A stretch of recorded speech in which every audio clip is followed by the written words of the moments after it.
Dobrodošli u moj novi video. U današnjem videu ću vam objasniti trik koji je prevario Houdinija. Prvo možete promiješati karte, zaista je nebitno. Da, za ovaj trik vam neće trebati nikakva posebna veština, već samo da uradite taj Marlow tilt. To vam je slično Pinky Breaku. Postavka je stvarno nebitna, možete promiješati karte koliko god puta želite. Možete dati i gledalca promiješa.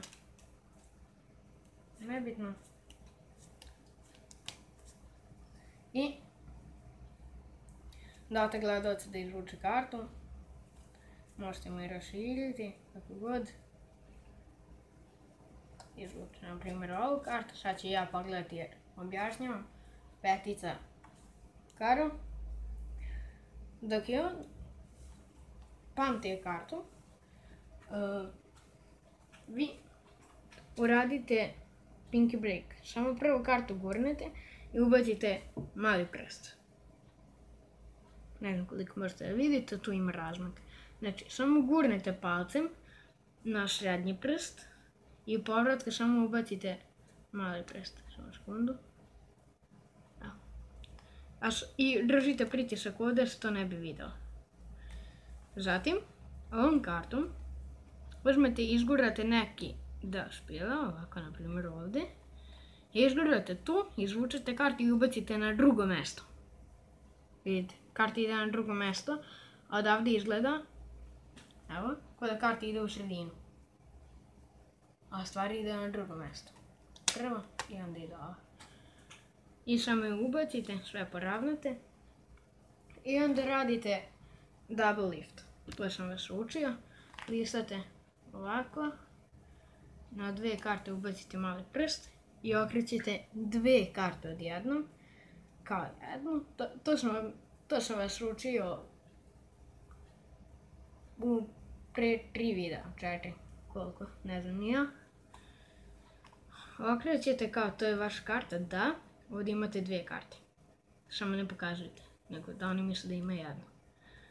Zatim uzmete tu prvu kartu koja nije njihova karta, date njima da ubaci u sredinu. I samo to ubace. Vi uzmete prstima, njihova karta je na vrhu. Sad stvarno okrenete prvu kartu.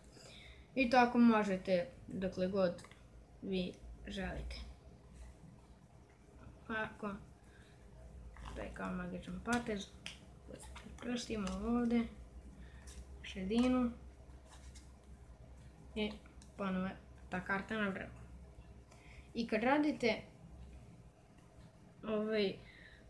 to da ubacite kartu na drugo mjesto, nemojte ovako, nego malo samo nagnite ka vama.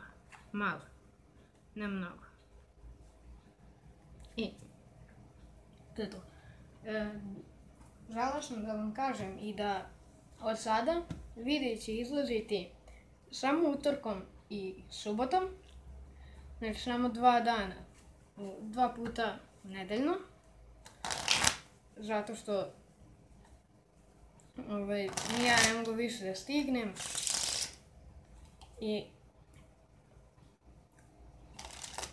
izlazit će samo tada. To će da bude, ovaj video planiram da izbacim u